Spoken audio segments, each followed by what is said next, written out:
একটা বিষয় আমি ক্লিয়ার করি, ভাই সারাক্ষণ আমি ফোন যদি এরকম করে স্ক্রল করি তাহলে কি আমি উচ্চশিক্ষার জন্য দেশের বাইরে যেতে পারবো? এটা পসিবল না।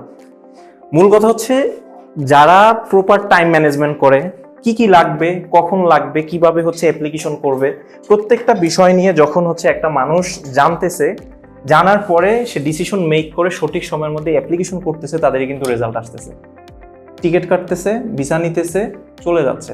সো আপনি বসে বসে শুধু হচ্ছে ফোন স্ক্রল করবেন, করতে থাকেন, দেখবেন এই বছর যাচ্ছে, সামনের বছর যাবে, 2030 সাল পর্যন্ত চলে যাবে, আপনার ফ্রেন্ড সার্কেল মোটামুটি পড়াশোনা গ্রাজুয়েশন শেষ করে বিজনেস অথবা জব করে বাচ্চা কাচ্চা নিয়ে আপনার সামনে হাইটা যাবে, আর আপনি গান গাবেন, গান সমস্যা নাই।